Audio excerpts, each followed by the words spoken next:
menghadapi pencobaan anytime, kapanpun ada rema yang keluar dan siap untuk kita kalahkan musuh dan kita terus berjalan dalam kemenangan. Jangan simpan pedang saudara, jangan simpan terang saudara, tapi jalanlah, hiduplah dengan terang dan pedang yang ada di tangan saudara. Dan itu adalah the living word.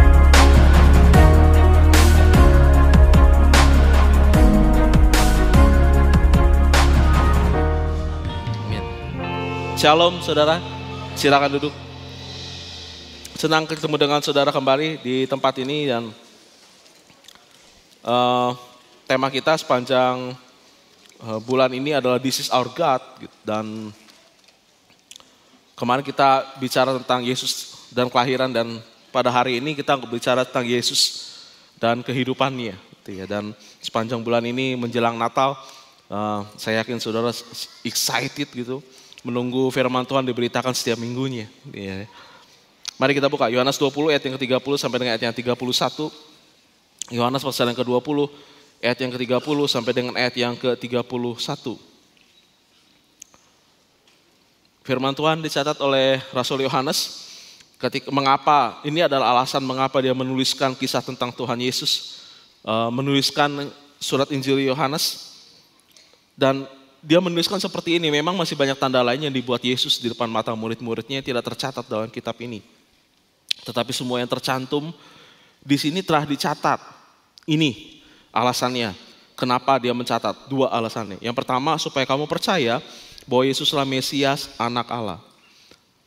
Dengan demikian, dari alasan yang pertama kita bisa mengambil kesimpulan bahwa kehidupan Tuhan Yesus, perjalanan kehidupannya, apa yang diucapkan, apa yang dia ungkapkan, apa yang dia lakukan, itu sebenarnya sudah membuktikan bahwa dia adalah Tuhan.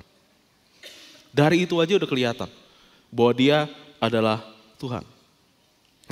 Dan memang bisa dibilang Tuhan Yesus ini bisa tokoh yang cukup kontroversial gitu bisa dibilang. Kenapa begitu? Karena ungkapan-ungkapannya, bagaimana cara dia mendeskripsikan siapa dia, itu memang cukup kontroversial. Ambil contoh nih, Yohanes 8 ayat 57 sampai dengan ayat yang ke-59, dia bicara seperti ini. Maka kata orang-orang Yahudi itu kepadanya, umurmu belum sampai 50 tahun, dan kau telah melihat Abraham? Kata Yesus kepada mereka, aku berkata kepadamu, sesungguhnya sebelum Abraham jadi, aku telah ada. Lalu mereka mengambil batu untuk melempari dia, tapi Yesus menghilang dan meninggalkan bait Allah. Saudara kebayang gak ya kalau andai kata ada di sini modelnya yang berani ngomong, aku berkata kepadamu sebelum pangeran Diponegoro ada, aku sudah ada. Tua amat ya. Dan ini yang diomongin sama Tuhan sebelum Abraham jadi. Jadi Abraham aja belum hidup, baru jadi. Masih dalam kandungan tuh ya. Aku telah ada, past tense yang dipakai. Berani banget nih ngomong kayak begini. Lagi ini ya, kurang kontroversial kayaknya. Lagi ini, Yohanes 10 ayat 30 sampai dengan ayat yang ke-33. Yohanes 10 ayat 30 sampai 33, dia ngomong langsung belak-belakan. Aku dan Bapa adalah satu. Sekali lagi orang Yahudi mengambil batu untuk melempari Yesus. Kata Yesus kepada mereka, banyak pekerjaan baik yang berasal dari Bapa yang kuperlihatkan kepadamu. Pekerjaan mana diantaranya menyebabkan kamu mau melempari aku? Simpelnya gini ngomongnya. Saya melakukan banyak hal di depan kamu, terbuka. Sekarang oke, coba tunjukin yang mana yang bikin kamu marah sama saya.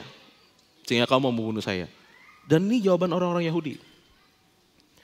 Bukan karena suatu pekerjaan baik, maka kami mau melempari engkau. Bukan karena apa yang kamu lakukan.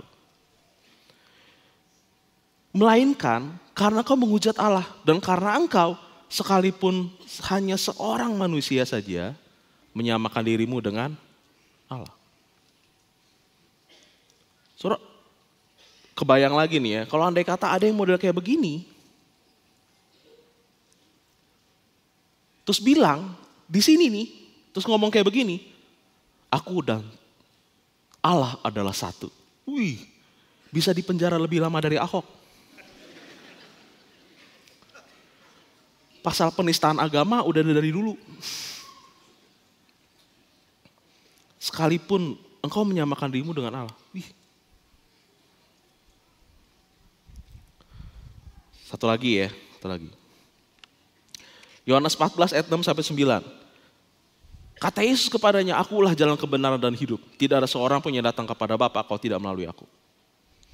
Sekiranya kamu mengenal aku, pasti kamu juga mengenal Bapakku. Lihat ini aja udah kontroversial. Sekarang ini kamu mengenal dia dan kamu telah melihat dia. Kata Filipus kepadanya, kepada Tuhan Yesus, Tuhan tunjukkanlah Bapa itu kepada kami. Itu sudah cukup bagi kami. Kata Yesus kepadanya, kepada Filipus, telah sekian lama aku bersama-sama kamu Filipus, namun engkau tidak mengenal aku. Barang siapa telah melihat aku, ia telah melihat Bapa. Bagaimana engkau berkata, tunjukkanlah Bapa itu kepada kami. Lagi ini ya. Kalau andai kata ada ya orang ngomong, kalau andai kata kamu melihat saya, kamu telah melihat Allah. Builah. Pasal berlapis. Tapi omongan, lihat nih, omongan yang dibicarakan yang diomongin sama Tuhan Yesus memang memaksa orang pada akhirnya memutuskan. Dia ini benar-benar seperti apa yang diomongin atau dia lagi orang gila sebenarnya. Yang cuma nyari sensasi. Karena bagaimana mungkin dia bisa mengaku modelnya kayak begini gitu. Tetapi yang dibicarakan oleh Tuhan Yesus di backup sebenarnya oleh siapa dia. Ini pelajaran pentingnya. Pelajaran pentingnya gini. Ini kita masukin ke hidup sehari-hari. Sebenarnya gini, bukan hanya apa yang dikatakan yang penting, tapi siapa yang mengatakannya juga penting. Ya ulang nih ya. Bukan apa yang dikatakan saja lo yang penting, tapi siapa yang ngomong juga penting. Kenapa? Karena siapa yang ngomong itu menambah kredibilitas bobot ucapannya. Siapa yang ngomong nambah bobot ucapannya. Ada satu peristiwa menarik ketika Tuhan Yesus berbicara dengan, sorry nih kita banyak buka ayat nih, sifatnya agak pelajaran sedikit. Di Markus 2 ayat 5 sampai dengan ayat ke-12 ada peristiwa menarik karena ada di situ kayak ada percakapan antara Tuhan dengan ahli Taurat. Kata Yesus, ketika Yesus melihat iman mereka, berkatalah ia kepada orang lumpuh itu, "Hai anakku, dosamu sudah diampuni." Tetapi di situ ada juga duduk beberapa ahli Taurat. Mereka berpikir dalam hatinya, berpikir dalam hati. Mengapa orang ini berkata begitu? Ia menghujat Allah. Pasal penistaan agama. Siapa yang dapat mengampuni dosa selain daripada Allah sendiri? Tetapi Yesus segera mengetahui dalam hatinya bahwa mereka berpikir demikian. Lalu ia berkata kepada mereka, "Mengapa kamu berpikir begitu dalam hatimu? Mana yang lebih mudah? Mengatakan kepada orang lumpuh ini dosamu sudah diampuni, atau mengatakan bangunlah, angkat tilammu dan berjalan? Tetapi supaya kamu tahu bahwa di dunia ini anak manusia berkuasa mengampuni dosa, berkatalah ia kepada orang lumpuh itu, kepadamu kukatakan bangunlah, angkat tempat tidurmu dan pulanglah ke rumahmu." Dan orang itu pun bangun, segera mengangkat tempat tidurnya dan pergi keluar di hadapan orang-orang itu sehingga mereka semua takjub lalu memuliakan Allah. Katanya, yang begini belum pernah kita lihat. Ini pertanyaan yang diajukan Tuhan Yesus kepada ahli Taurat ini memang cukup aneh. Karena saya ajuin ya sama saudara. Yang mana yang lebih mudah? Mengatakan dosamu sudah diampuni atau bangunlah, angkat tilammu dan berjalanlah? Yang mana yang lebih mudah?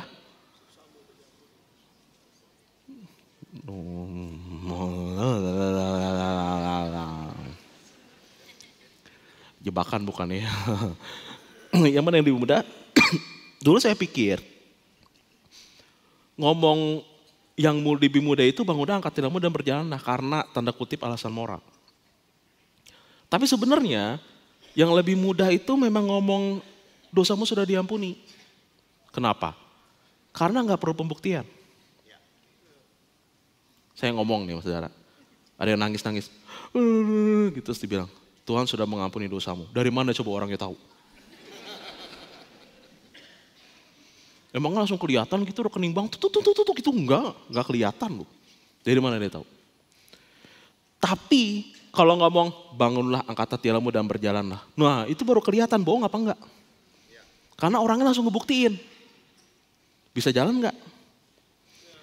Dan Tuhan gini, kamu gak percaya omongan saya buktiin pakai omongan yang kedua.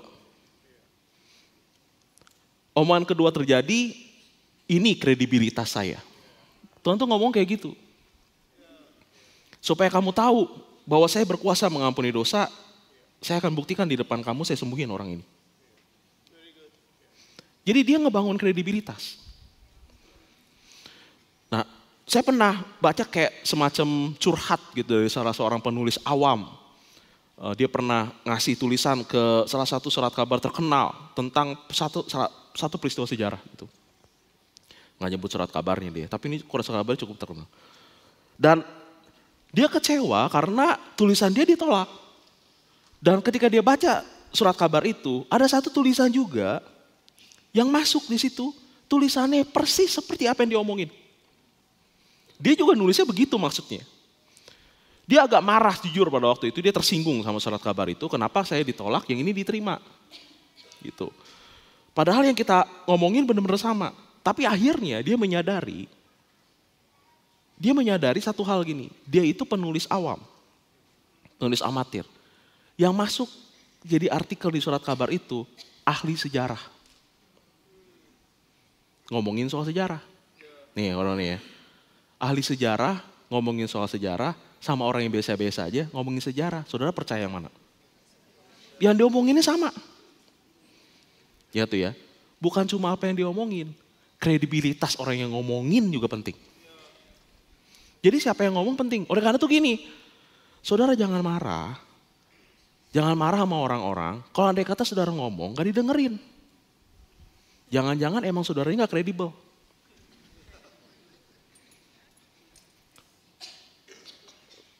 Saudara mukul nih marahin anak, ngerokok ya, ketahuan ya.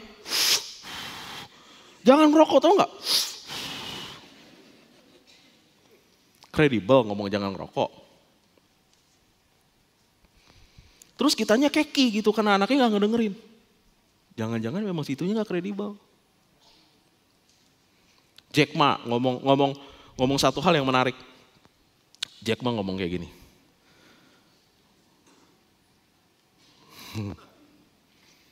When people had not become anyone, what he said would pass like a fart. But if it was successful, even fart would be an inspiration. Terjemahannya. Saya tadi ngomong Inggris supaya saya kelihatan jago aja sama saudara. Ketika seseorang belum sukses, bukan jadi orang sukses, apa yang diomongin itu bakal lewat kayak kentut. Gak ngaruh apa-apa, cuma kedengaran bunyi doang. Pret. Dah. Tapi kalau dia sukses, kentutnya aja bawa inspirasi.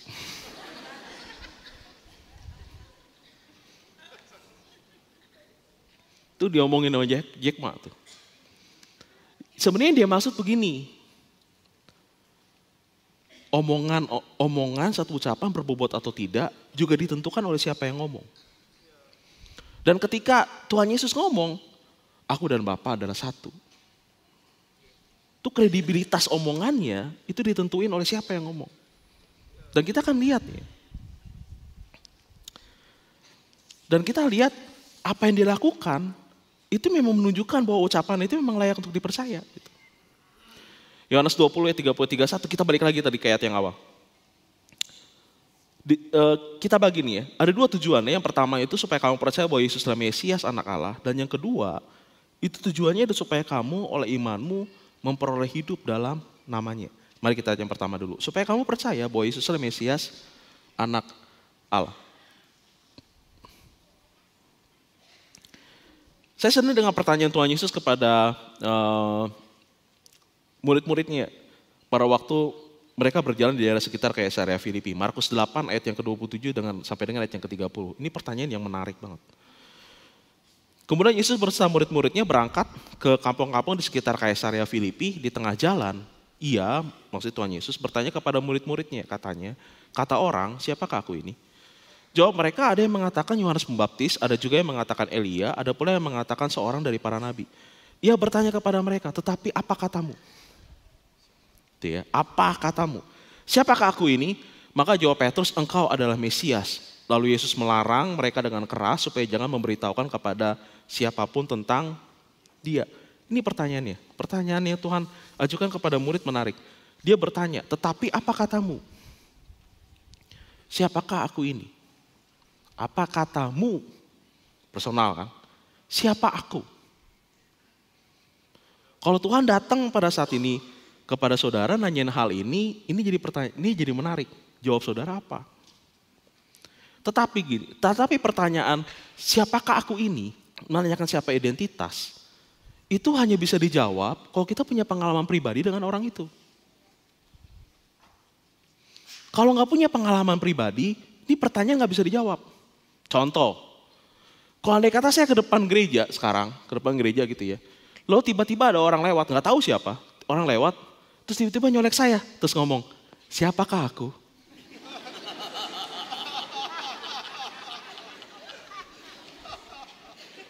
Jujur aja gitu ya. Kalau saudara nemuin gitu, ternyata bener juga ya. Banyak orang stres di Indonesia. Di pertanyaan begini nggak bisa dijawab oleh orang yang asing. Mesti punya pengalaman dulu dengan orang itu, baru orang itu bisa bertanya, menurut kamu siapa aku? Karena punya pengalaman. Tanpa pengalaman, ini pertanyaan nggak bisa dijawab. Ini dalam hal dengan Tuhan juga kan begitu. Kalau andai kata Tuhan datang kepada saudara dan nanya, siapakah aku ini? Kalau saudara nggak punya pengalaman dengan Tuhan, ini pertanyaannya nggak bisa dijawab. Siapa Tuhan gitu? Tetapi bukan cuma pengalaman sebenarnya, tapi bagaimana cara kita mengartikan pengalaman itu juga penting. Ada yang menarik nih, waktu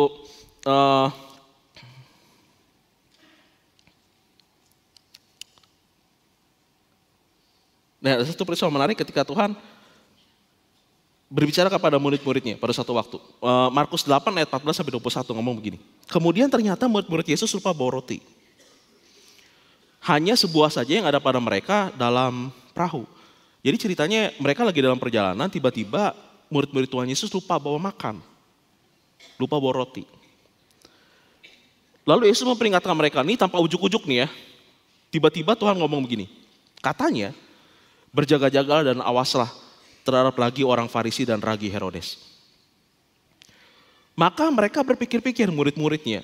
Dan seorang kepada yang lain, itu dikatakannya karena kita tidak mempunyai roti. Maksudnya gimana sih? Maksudnya begini, ketika mereka nggak bawa roti, lalu tiba-tiba Tuhan ngomong masalah ini, murid-murid ini saling bisik-bisik, saling ngomong. Kayaknya tuh orang kenapa tiba-tiba ngomongin soal roti ya? Terus yang satu ngomong gini, kayaknya lagi nyindir kita secara halus tuh.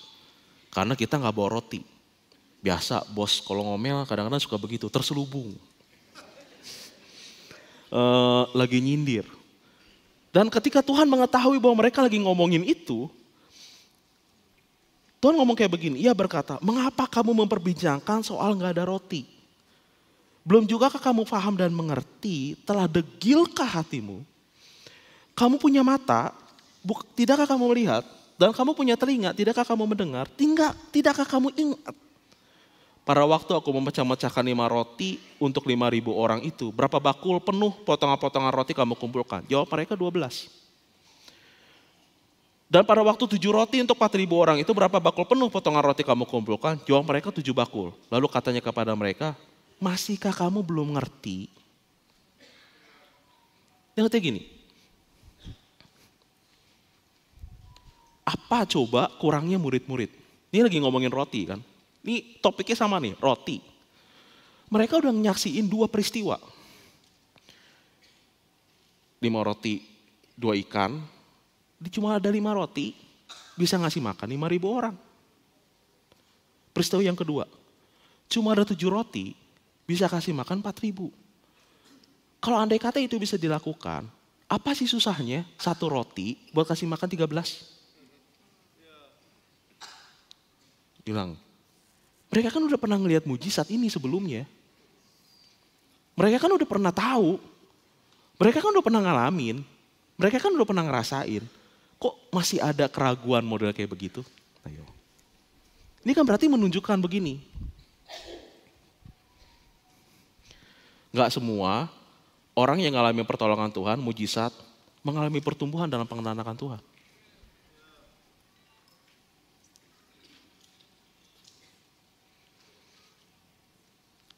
Gak semua orang yang ngalamin mujizat, ngalamin pertumbuhan juga. Apa kuncinya? Kenapa kok nggak bertumbuh gitu dalam nggak bertumbuh di dalam pengenalan akan Tuhan. Mereka kan udah pernah ngalamin kan, seharusnya.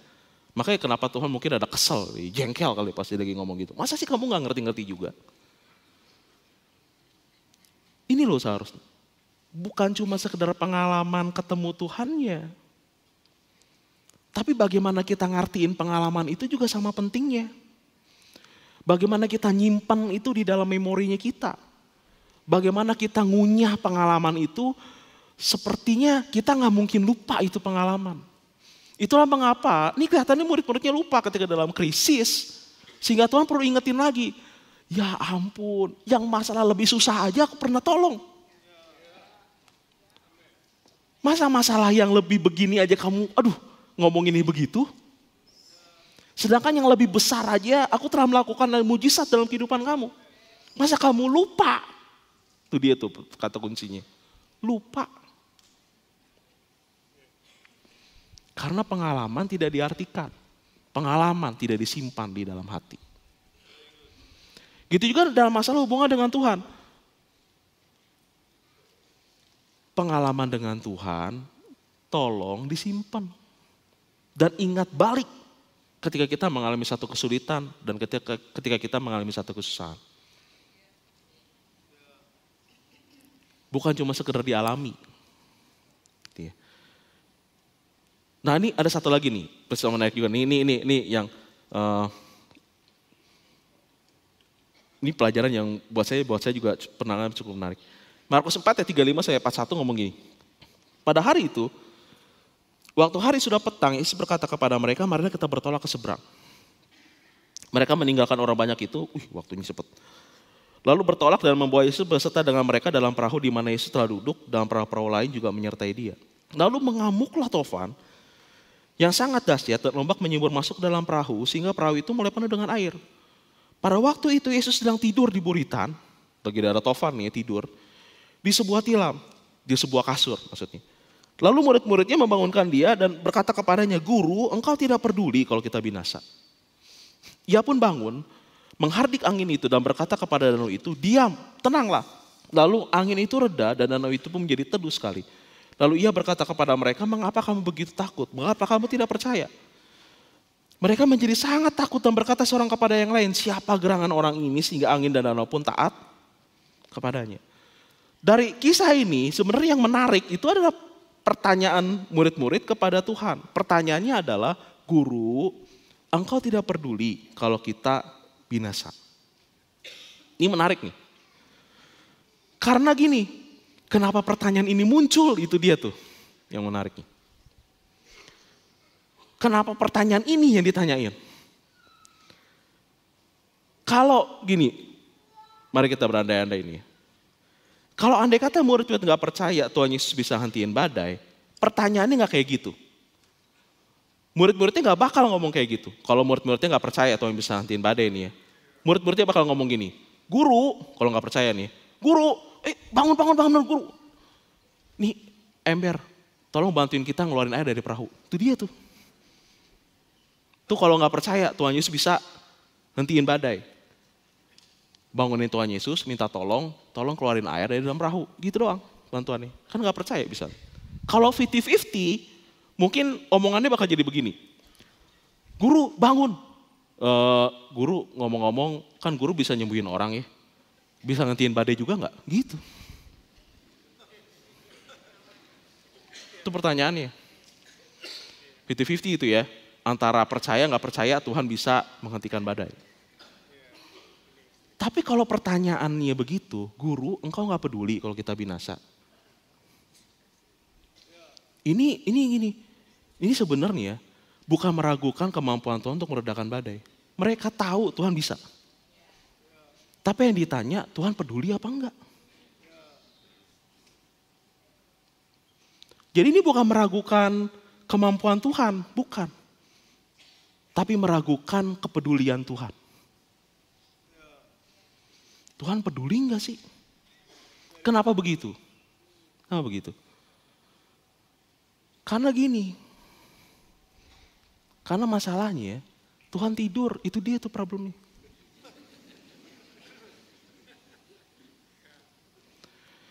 Mereka mati-matian ngadapin badai. Ini kayak udah kayak mau mati gitu ya. Ini antara hidup dan mati ini. Tapi Tuhan ini tidur. Mereka marah dan mereka bilang, Tuhan peduli gak sih? Apa Tuhan gak ngeliat? Ini udah kayak mau mati nih rasanya. Pernah gak ngalamin kayak gitu? Kayak ngadapin situasi yang krisis banget gitu. Tuhan ini kayak mau mati benar-benar nih antara hidup dan mati ini. Tapi Tuhannya tenang-tenang aja gitu. Biasa-biasa aja gitu kelihatannya. Santai gitu. Tapi kitanya berasa kayak mau mati. Tapi gini loh pandangan. Tuhan bisa tidur. Bisa dengan tenangnya nyantai-nyantai aja. Itu berarti bagi Tuhan, badai itu tidak membahayakan. Biasa-biasa aja. Makanya bagi Tuhan ya, Tuhannya tenang-tenang aja. Kitanya yang panik. Bagi Tuhan tahu kok ini tidak membahayakan nyawa. Makanya dia nyantai aja gitu, kayak main komedi puter kali buat dia. Goyang gitu perahunya, dia mah nyantai-nyantai aja. Karena dia tahu ini gak membahayakan jiwa. Tapi buat orang yang ngalamin, beda persepsi. Nah ini problemnya kita juga dengan Tuhan. Kita seringkali beda persepsi, itu problemnya. Dan kita memaksa Tuhan untuk muat di pikirannya kita. Itu problemnya. Taruh ini ya saudara ya. Oh.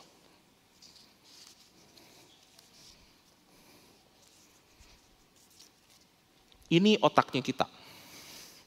Pikiran kita. Pikiran kita itu A. Ke Tuhan ya. Cara kita memandang Tuhan A. Padahal Tuhan itu T. T. Tuhan. Gitu kan ya. Saudara gak ngerti ironi ya. Tapi kita paksa Tuhan berpikir modelnya sama kayak kita. Kita paksa Tuhan untuk muat di pikirannya kita. Kita tekan-tekan, pokoknya lu mesti masuk. Kok gak masuk-masuk ya? Dan karena Tuhan gak masuk-masuk nih, gak sesuai dengan apa yang kita harapkan dari dia. Gak sesuai dengan pikiran kita tentang Tuhan. Kita ngamuk-ngamuk sendiri. Dan bilang Tuhan kayaknya gak bener nih Tuhan. Kenapa ya Tuhan begini? Kenapa kok bener gitu ngomel-ngomel sendiri? Percaya deh ya, kalau andai kata adu pancok sama Tuhan, pasti kita yang kalah. Kenapa? Kita paksa Tuhan berubah, kita yang kalah. Kenapa? Karena lagu sekolah minggu, Tuhan Yesus tidak berubah. Itu pertama masalahannya.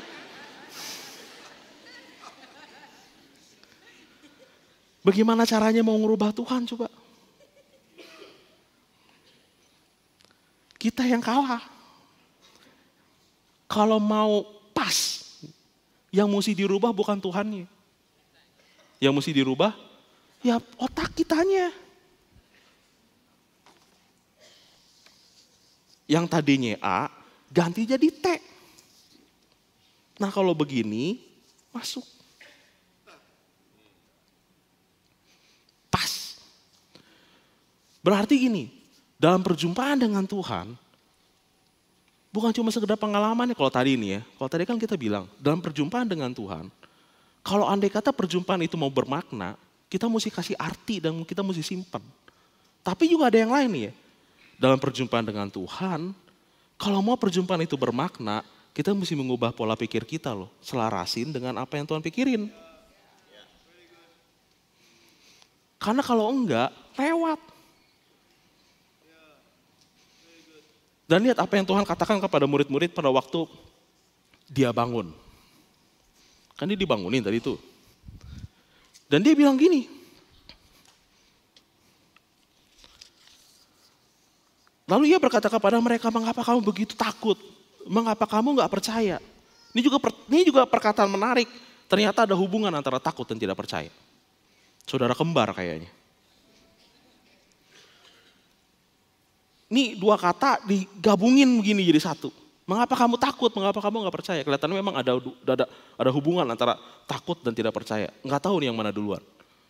Apakah tidak percaya menimbulkan ketakutan? Atau ketakutan menimbulkan ketidakpercayaan?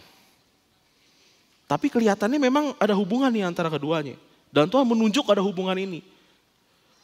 Tuhan nggak ngomong soal kulitnya. Ini hebatnya nih ya. Tuhan nggak marah dan ngomong kayak begini. Kamu tuh kurang ajar banget ya, nanya saya peduli apa enggak ya. Tuhan nggak ngomong kayak begitu loh sama murid-muridnya. Tuhan langsung tunjuk akarnya. Murid-muridnya ngomong, Tuhan kamu peduli nggak sih sebenarnya sama saya? Akarnya bukan pertanyaan itu. Akarnya adalah karena kamu ketakutan, karena kamu kurang iman, makanya kamu nanya itu. Jadi ketakutan itu muncul dari pertanyaan itu muncul dari ketakutan dan ketidakpercayaan. Dan bukan karena Tuhan marah bukan karena mereka takut gimana nih ya, tetapi sebenarnya karena begini nih, saya jelasin. Dari 12 murid-murid, 4 itu nelayan dan nelayan itu di danau itu. Jadi mereka sebenarnya punya pengalaman. Jadi kalau andai kata mereka ngalamin badai begitu, mereka tahu bahwa badai itu bahaya. Pertanyaan gini, wajar nggak kalau andai kata ketakutan menghadapi suatu hal yang mereka tahu bahwa ini membahayakan?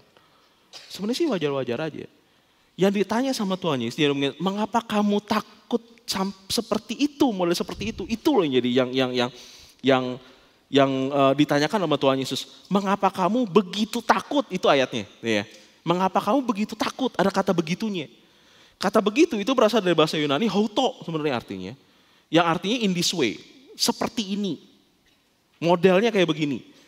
Bisa dibilang begini, Tuhan Yesus ngomong sama murid-muridnya. Mengapa kamu kok ketakutannya sampai sebegitu rupa gitu. Jadi bukan takut, tapi ketakutannya sampai sebegitu rupa. Ketakutannya model kayak apa? Yang marah-marah, yang meragukan Tuhan, yang ngomel-ngomel sama Tuhan. Persis kayak kamu gak punya iman.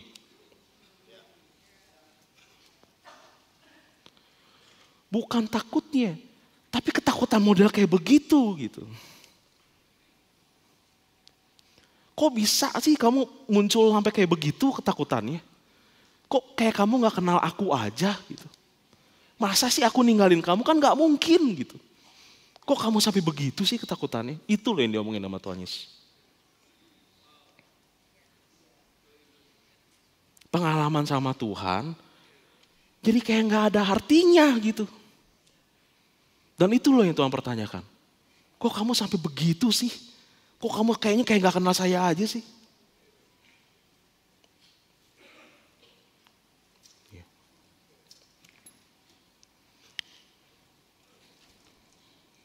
Kita mesti mengubah mindsetnya kita.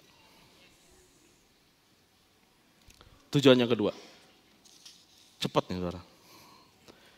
Tujuannya kedua gini, supaya kamu oleh imanmu memperoleh hidup dalam namanya.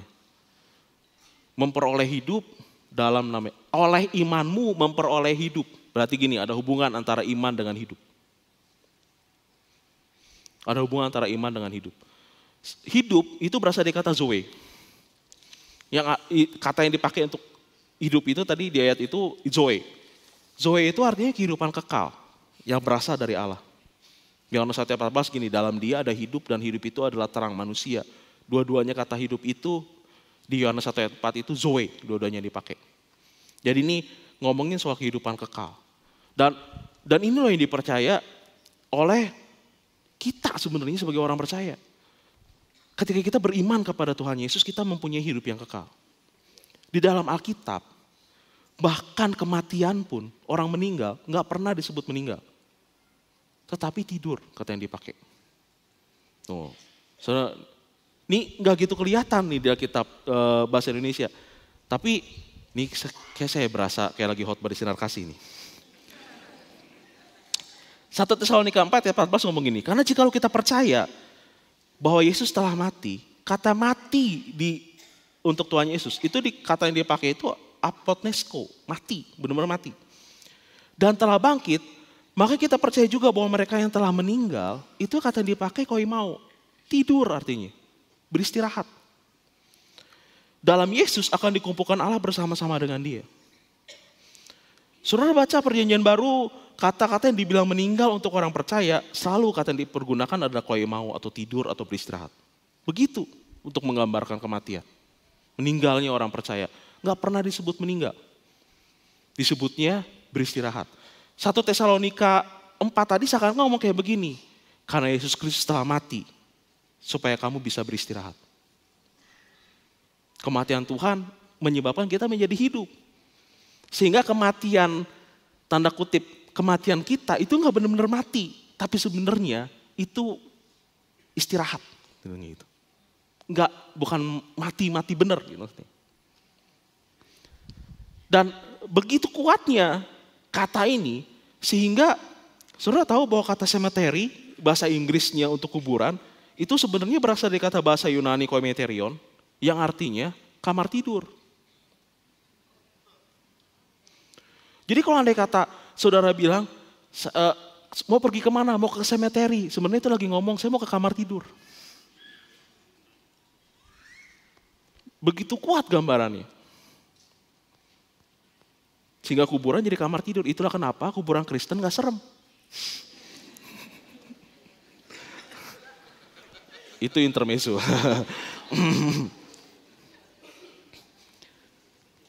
Dan karena kita hidup, nih, terus gini, apa yang diharapkan dari kita? Oke, kita punya iman, kita hidup. Dan Tuhan ngomong gini, ini yang diharapkan. Galatia 3, 26-27 ngomong gini, sebab kamu semua adalah anak-anak Allah, karena iman di dalam Yesus Kristus. Karena kamu semua yang dibaptis dalam Kristus telah mengenakan Kristus. Ini loh yang diharapkan ke kita. Kita mengenakan Kristus. Seperti kita lagi pakai baju. Kalau kita pakai baju, kita kemana-mana bawa tuh baju. Mengenakan Kristus juga sama. Karena kita mengenakan Kristus, kita kemana-mana membawa Kristus. Yang orang lihat Kristus dalam kehidupan kita. Kristus itu muncul keluar. Dan karena kita membawa Kristus, kita seharusnya punya otoritas yang diberikan Tuhan kepada kita. Ini terakhir. Saudara, tahu ini kan ya? Pertanyaan, kalau lampu merahnya nyala, kenapa mobil berhenti? Kalau lampu merahnya nyala, kenapa mobil berhenti? Iya betul. Kenapa? Kenapa supir berhenti? Karena supirnya ngerem, iya enggak? Jawabannya kan sederhana.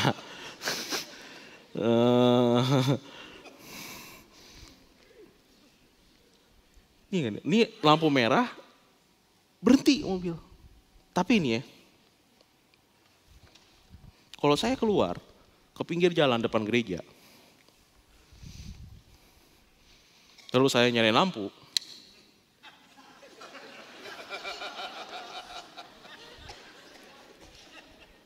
pertanyaan saya, mobilnya berhenti apa enggak?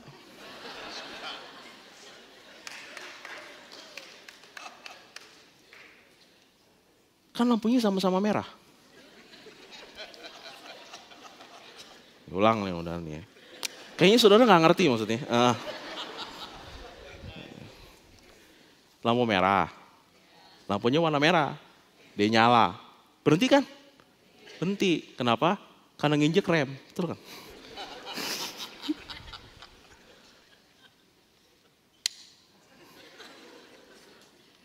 Lampunya merah. Di pinggir jalan, nyala, nggak berhenti, kagak nginjek rem. Apa bedanya? Kan sama-sama lampu merah dan sama-sama nyala. Apa yang bikin beda? Nggak nginjek rem. Remnya yang bikin beda. Apa yang bikin berbeda antara kedua ini? Padahal dua-duanya sama-sama lampu merah dan dua-duanya nyala. Kenapa yang satu buat orang berhenti, buat mobil berhenti, yang satu lagi enggak? Yang ini dikasih otoritas. Ini ada otoritasnya nih. Tapi kan sama-sama lampu, iya, tapi ini punya otoritas. Yang itu enggak. Yang ini nyala, berhenti. Karena kalau enggak, kena hukuman. Kalau yang ini nyala, bodoh amat, ya enggak ya?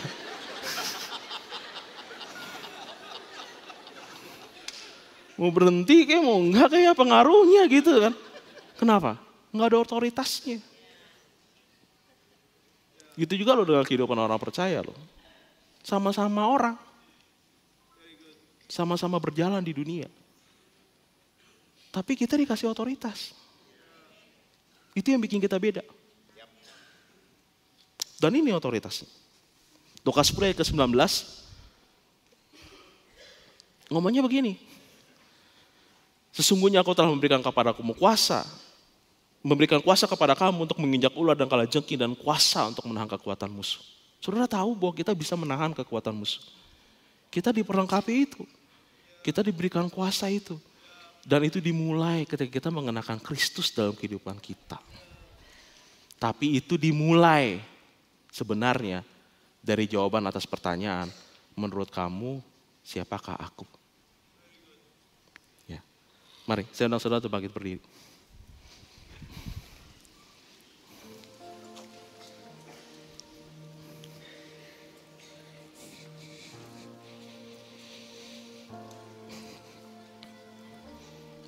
Mari tundukkan kepala kita. Tundukkan kepala kita dan renungkan ke dalam pikiran kita, ke dalam hati kita. Tanya. Seandainya saja, seandainya. Tuhan muncul di depan saudara, gambarin. Tuhan muncul di depan saudara. Kalau Tuhan nanya sama saudara, menurut kamu, siapakah aku ini? Saudara jawab pertanyaan ini jujur aja dari dalam hati. Bukan berdasarkan apa yang saudara tahu. Ini bukan pertanyaan ke kepala. Ini pertanyaan ke hati.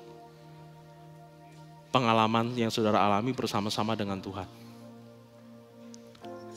Apa yang saudara punya ketika saudara berhubungan dengan Tuhan. Lihat ke dalam hati saudara dan jawab pertanyaan itu. Menurut kamu, siapakah aku? Bagi beberapa orang, saya tahu bahwa Tuhan itu adalah sahabat yang terbaik. Karena mereka punya pengalaman ketika mereka kesusahan, ketika mereka kesulitan, Tuhan adalah tempat mengadu. Tuhan adalah pribadi yang tidak pernah meninggalkan. Dia itu sahabat yang terbaik. Bagi beberapa orang yang lain mungkin akan mengatakan, Tuhan engkau adalah tabib yang ajaib. Karena ketika medis mengatakan tidak mungkin, Tuhan bilang mungkin. Dan Tuhan menyembuhkan. Bagi orang yang lain, mungkin Tuhan itu adalah gembala yang baik. Karena Tuhan adalah Tuhan yang menuntun langkah hidup saya. Dan mencukupi segala kebutuhan saya dengan melimpah. Dia memberikan yang terbaik. Bagi beberapa orang yang lain, Tuhan adalah Tuhan yang mencukupi segala kebutuhannya. Saya nggak tahu. Bagaimana dengan saudara? Apa yang hati saudara katakan ketika pertanyaan ini muncul? Menurut kamu, siapakah aku? Apa yang hati saudara katakan? Saya takut, saya khawatir kalau andai kata saudara ngeblank. Nggak punya pengalaman. Nggak tahu mesti ngomong apa. Inilah saat yang terbaik. Jika saudara mengalami itu, ini saat yang terbaik datang kepada Tuhan dan bilang, Tuhan, ya Tuhan aku gak bisa jawab. Padahal banyak yang Tuhan kerjakan, tapi aku gak bisa jawab. Saat ini, aku mau punya hubungan yang karib dengan Tuhan. Tuhan, inilah hidupku. Aku mau berjalan bersama-sama dengan Engkau. Aku mau mengingat apa yang telah Kau kerjakan di dalam kehidupanku. Aku mau mengingat apa yang telah Kau lakukan di dalam kehidupanku. Berdoalah kepada Tuhan dan katakan kepada Tuhan, Tuhan, sekali lagi, apa yang hati saudara katakan. Ngomong langsung ke Tuhan. Bilang sama Tuhan. Apa yang saudara rasa. Pengalaman apa yang saudara punya. Dan ngomong belak-belakan sama Tuhan. Tuhan, kalau Engkau datang dan kalau Engkau bertanya kepadaku, inilah jawaban hatiku. Bukan jawaban otakku, bukan jawaban yang aku dengar dari orang lain, tapi ini jawaban hatiku. Dengan mantap mengatakan, Engkau adalah ini. Bapa yang terbaik, Bapa yang sangat-sangat baik. Engkau lihat jawaban setiap hati jemaat-Mu di tempat ini. Kau dengar hati mereka. Engkau dengar apa yang mereka ucapkan. Ini adalah pengakuan jujur. Ini adalah pengakuan hati mereka tentang Engkau. Tentang Engkau yang berkarya di dalam kehidupan mereka. Bapa surga, Engkau lihat tiap-tiap hati. Engkau lihat hati-hati yang rindu. Engkau lihat hati-hati yang menangis untuk Engkau. Engkau lihat hati-hati yang bersuka cita karena apa yang telah Kau kerjakan dalam kehidupan mereka. Engkau lihat hati yang bersukaria. Engkau lihat hati yang sedang merintih pada saat ini. Bapa surgawi, kami bersyukur karena kami tahu bahwa Engkau dekat. Kami bersyukur karena kami tahu kami punya Allah yang dekat, yang beserta bersama-sama dengan kami dan tidak jauh. Tidak pernah jauh. Tidak pernah jauh. Dan kami bersyukur ya Tuhan. Karena kami tahu Engkau ada Allah yang mengawasi kehidupan kami. Menata langkah-langkah kehidupan kami. Kami bersyukur karena kami punya Allah yang setia dan Allah yang hebat seperti itu. Kami tahu Tuhan, kami tahu Tuhan, Engkau ada Allah yang berkarya dalam kehidupan kami. Sekali lagi bersyukur atas kebaikan dan kemurahan Tuhan dalam kehidupan kami. Terima kasih ya Allah. Terima kasih.